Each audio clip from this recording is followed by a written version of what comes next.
Hey, I'm Creech and this is Creech and Cars. By now, you're probably aware that the production of the Chevy Camaro is coming to an end, with 2024 being the last available model year. For a little while, we thought that the nameplate would be retired completely, but it is now being widely reported that Chevy is continuing the Camaro, just in a much different way. So today, I'll be going over everything we know so far about the all-new upcoming Camaro EV.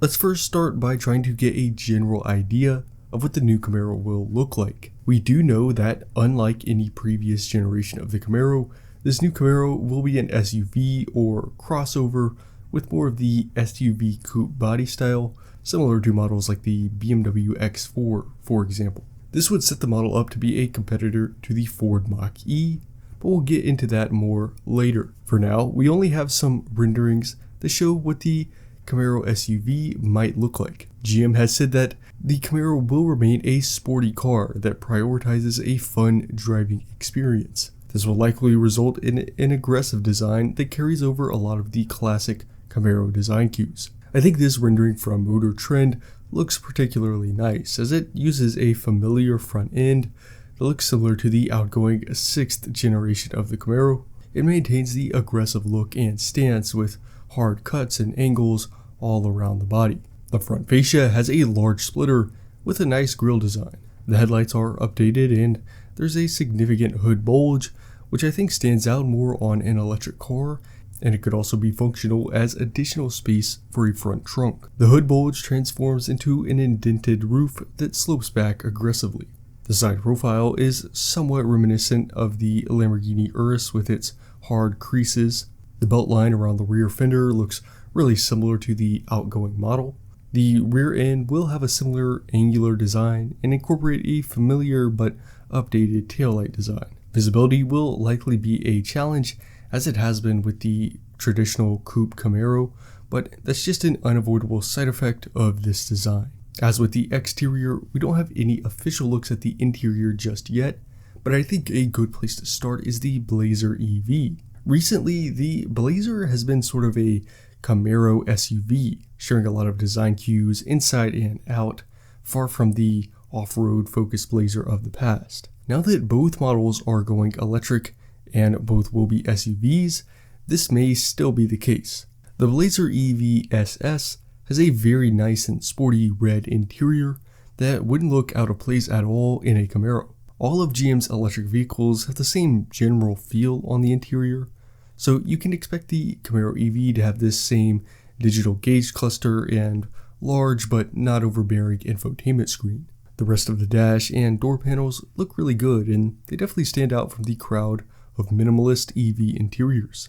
Rear space might not be a priority here, but the electric powertrain does allow for increased dimensions, so legroom might not be that bad, although I'm sure headroom will suffer from the coupe-like roofline. One thing no one wants to see change is the focus on performance, and although it will be electric, all signs are showing that Chevy still wants the Camaro to be a muscle car. So let's get into the mechanical setup and performance specs.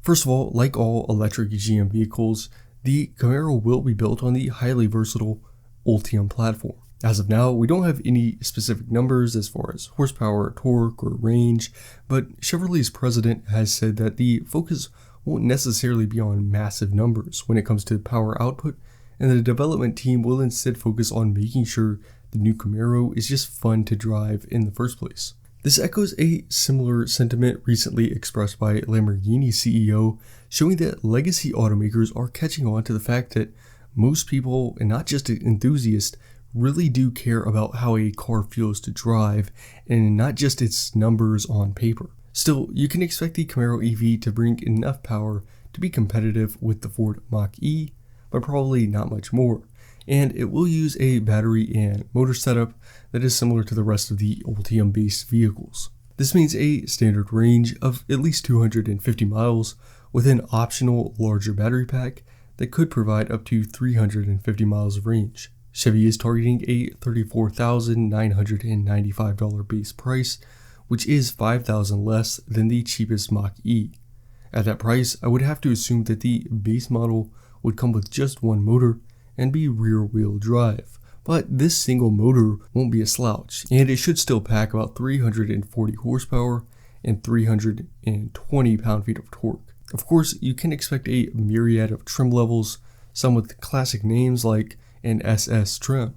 The Camaro EV SS will be a good bit more expensive than the base model and start more around the $50,000 range. For the money, you can expect some styling upgrades inside and out, maybe something like that red interior we looked at earlier, along with an all-wheel drive 2-motor setup and a big boost in power, probably around 500 horsepower and 600 pound-feet of torque, just to give you an idea. That should enable a 0 to 60 time of less than 4 seconds. All versions should come with a liquid-cooled lithium-ion battery and a single-speed direct drive transmission. The Camaro EV is still in the earlier stages of development.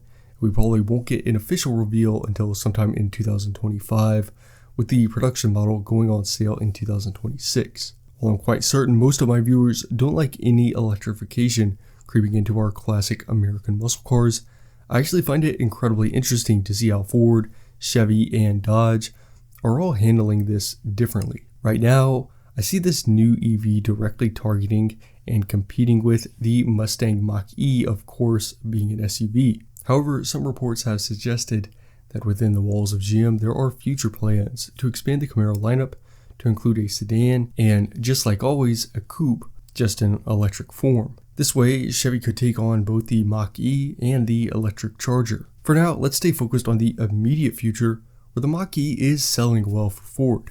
Yes, it made enthusiasts upset upon launch, and continues to do so. Likewise, many people will be very upset about the Camaro changing so much in such a short period of time. However, as with the Mach-E, the nameplate has enough value that it can drive the sales of a model that is completely different from what we've come to know as a Camaro. I know many of my viewers don't like it, but there is a large market for vehicles like this, and a large proportion of that market would just rather have an electric SUV called a Camaro than a Blazer. If Chevy can execute the launch of this new model well and deliver on its promise of undercutting the Mach-E, this new Camaro EV can usher in an entirely new era of the Mustang-Camaro rivalry. Let me know what you think about the Camaro becoming an electric SUV in the comments below.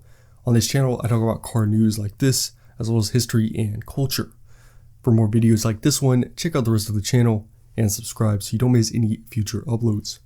Thanks for watching, and I'll see you next time.